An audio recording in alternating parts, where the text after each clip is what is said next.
What would these people get out of serving someone else? They would get satisfaction.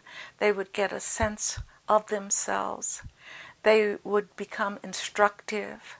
They would, when people do things for other people, there is a feeling of goodness. I believe that. They are feeling that I'm doing something that is important to the world, or for God, or for humanity. There is that feeling there, and that's what they would get out of it. The same kind of feelings that selfish people get when they get more money or more of whatever power, or whatever they think is wonderful. But there are those of us who believe that there is a God in heaven, and there is a good God, and that good God believes in goodness. And when we are good, we are closer to God, regardless of whether we're suffering or we're sick or our circumstances. We have something to give, and we need to give it, because that's what we're here for. If I were able to give you a 100% ironclad guarantee of success, zero chance of failure in your next project, what would you attempt? Set up a school for children, not to replace public education, but like I think many other cultures have schools that meet after school or on weekends, and bring in children who are really absolutely not able to succeed in the structure that we already have, and bring in with them people who really, really care for children, understand children, and are willing to give up themselves to tailor a humanistic curriculum for them. And if I could do that, and somebody would help me to set these schools up all over and bring in children that I call the children who hurt. And well, could you call them at risk? Yeah, well, I probably would have a few years ago, and now I wouldn't, because I don't believe in that word any longer, you know.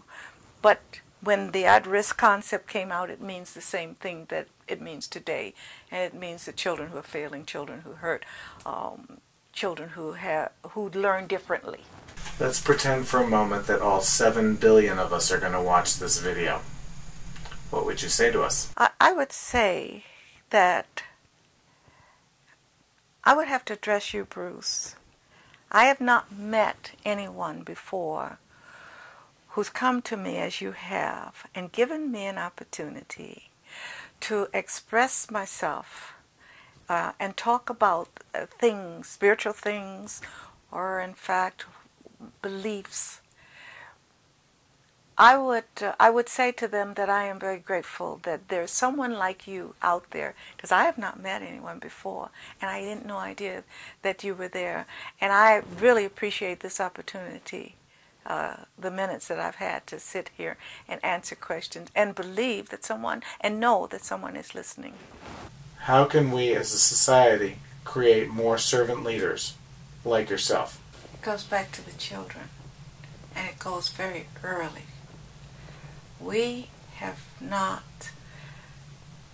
not love our children as we say we do.